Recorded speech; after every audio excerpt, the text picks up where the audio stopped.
Hallo und herzlich willkommen zu einem neuen Video hier auf meinem Kanal hier bei Comike. Ich möchte diesen Kellerraum weiter ausbauen und dafür ist es notwendig, ihn trocken zu legen und darüber hinaus diesen Fußboden komplett neu aufzubauen. Diese Zwischendecke führt in einem Keller unter dem Keller und ist mit Stahlträgern gebaut. Ich werde heute damit beginnen, diesen Fußboden zu entfernen, um ihn dann später komplett neu aufzubauen. Wenn ihr wissen wollt, wie ich dabei vorgehe, bleibt dran. Gleich geht's los.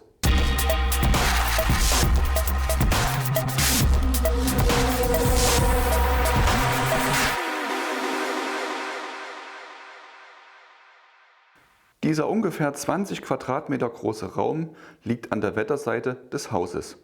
In diesem Bereich soll einmal eine Werkstatt eingebaut werden. Über die letzten 20 Jahre ist kontinuierlich Wasser durch die Wände in diesen Keller hineingelaufen. Unter anderem, weil die Regenfallrohre undicht und kaputt waren. Das hat natürlich auch die Gebäudesubstanz in Mitleidenschaft gezogen. Wie ihr hier sehen könnt, sind die Stahlträger auf dem Fußboden komplett durchgerostet. Dieser Kellerboden trennt den eigentlichen Keller von einem weiteren Keller unten drunter. Hier unten wurden vor über 100 Jahren Kartoffeln, Gemüse und andere Lebensmittel eingelagert, um sie haltbar zu machen. Durch die Feuchtigkeitsschäden ist dieser gesamte Bereich nicht nutzbar. Während der Rest des Hauses aus ungefähr 60 cm bis 1 Meter dicken Ziegelmauern besteht, ist dieser Unterkeller nur in die Erde gebaut worden. Anhand dieser Abdrücke kann man erkennen, dass es früher hier einfach eingeschalt worden ist und verdichtet worden ist. Ein richtiges Mauerwerk ist hier nicht zu finden. Die Kellerdecke besteht aus Stahlträgern, zwischen die Steine eingesetzt worden sind und anschließend ausgemauert und verputzt wurden. Diese Steine bzw. dieser Stahl hier ist schwer verrostet.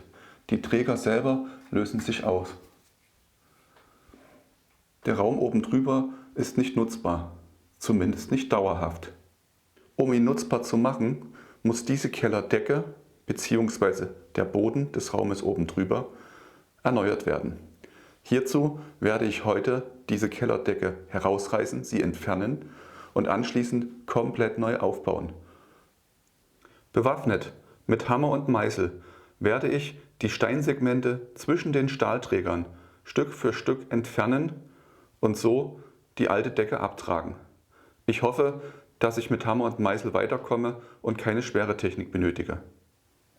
Hierbei nehme ich euch mit, seid gespannt, wie das Ganze am Ende aussehen wird. Mit Hammer und Meißel habe ich nun den ersten Bereich freigelegt. Wie ihr sehen könnt, ist neben den Stahlträgern auch ein Gitternetz, eine Bewehrung eingearbeitet worden. Das Rauspickern mit Hammer und Meißel funktioniert, aber es ist doch sehr mühsam. Aus diesem Grund werde ich jetzt umsteigen und auf Druckluft setzen. Neben verschiedenen kleineren Presslufthammern, die ihr hier sehen könnt, habe ich zusätzlich eine große Pressluftlanze. Mit dieser Lanze habe ich bereits die komplette alte Fassade meines Hauses freigelegt. Dieses Teil ist echt der Hammer.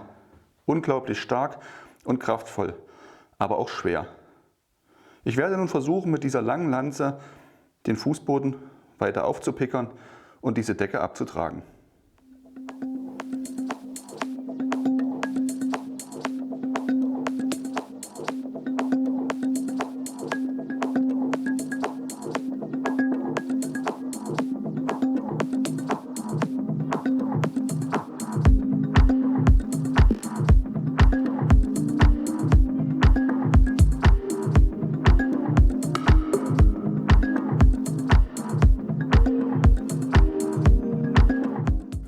Ich habe nun das erste dieser 3 Deckensegmente freigelegt.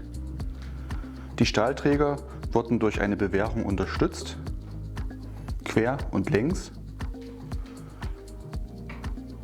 Und der Boden war doch sehr stabil.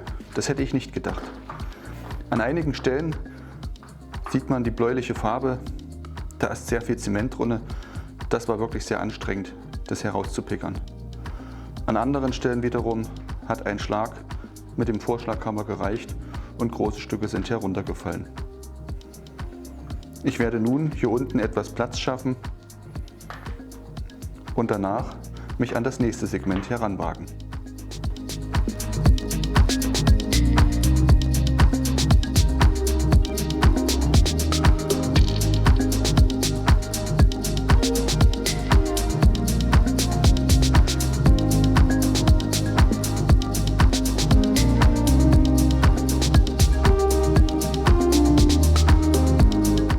Nach gut 1,5 Tagen sind die ersten beiden Segmente freigelegt. Während das erste nur knapp 2 Stunden gedauert hat, war ich am zweiten über einen Tag zugegen. Das war so stabil, das hätte sicherlich noch 1000 Jahre gehalten. Auch die Technik kommt langsam an ihre Grenzen, so dass ich mir einen neuen Hammermeißel bestellt habe. Übrigens, meine verwendeten Werkzeuge stelle ich euch unten in die Infobox bereit, so dass ihr bei Bedarf nachkaufen könnt. Ich für meinen Teil kümmere mich jetzt erst einmal um die Ränder, denn die müssen auch noch abgehackt werden. Und danach kommt das dritte Segment dran.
Ein weiterer Tag ist vergangen und das dritte Segment ist auch fast fertig. Ich werde das Gefühl nicht los, dass es sich hier weniger um einen Kartoffelkeller als um einen alten Luftschutzbunker handelt. Neben der Stahlbewehrung scheint die Decke aus purem Beton zu bestehen. Aber nun ist es fast geschafft. Das kleine Stückchen hier in der Ecke noch, gute 3-4 Stunden wird mich das kosten und danach bin ich fertig.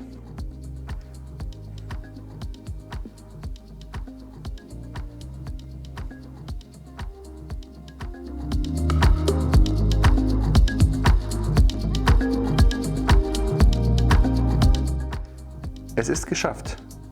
Ich habe die Zwischendecke komplett entfernt. Lediglich die 3 Stahlträger sind noch in der Wand. Aktuell bin ich mir noch nicht sicher, ob ich die Stahlträger einfach wegflexe und behandle, dass sie nicht weiter rosten, oder ob ich diesen Bereich, wo sie aufliegen, nochmal komplett aufpickere und die Träger herausnehme. Der mittlere Stahlträger sieht noch ganz gut aus. Zwar hat auch er ein wenig Rost angesetzt, aber insgesamt wirkt er sehr stabil. Ganz im Gegensatz zum ersten Träger. Der ist in weiten Teilen völlig verrostet. Neben dem großen Loch seht ihr auch hier, wie das Eisen, wie der Stahl sich aufgesprengt hat. Bevor nun die neue Decke eingezogen werden kann, muss ich zunächst den Bauschutt, die Steine, den Beton entsorgen. Hierzu werde ich mir einen Container bestellen und den nächsten Tag damit verbringen, dieses ganze Geröll nach draußen zu schaffen.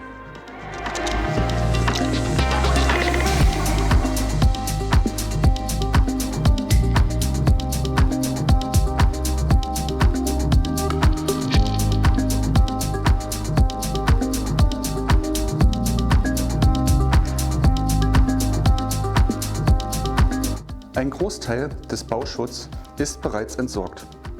Nun ist der Container voll und es wird Zeit für eine Pause und einen kleinen Rückblick. Wie ihr sehen könnt, ist noch ein erheblicher Teil am Bauschutt übrig. Diesen werde ich in den nächsten Tagen ebenfalls entsorgen. Anschließend kann ich mich dann um die Deckenträger, um diese Stahlträger kümmern. Im zweiten Teil des Videos zeige ich euch dann den Einbau der neuen Zwischendecke. Dies wird aller Voraussicht nach eine Steindecke werden. Gleichzeitig werde ich mir in der Zwischenzeit Gedanken machen, wie ich diesen Bereich hier unten in diesem Keller trockenlegen kann. Denn wie ihr sehen könnt, ist der Fußboden sehr nass, sehr feucht und eine Trockenlegung von außen bis in eine Tiefe von über 6 Metern ist nur schwierig möglich. Wenn ihr wissen wollt, wie das Projekt weitergeht, wie ich meine Werkstatt weiterbaue, wie ich diesen Keller trockenlege und die neue Decke einbaue, abonniert meinen Kanal, dann verpasst ihr keines der neuen Videos. Gebt mir ein Like, wenn euch dieses Video gefallen hat. Und an dieser Stelle vielen Dank fürs Zuschauen. Bis zum nächsten Mal. Ciao.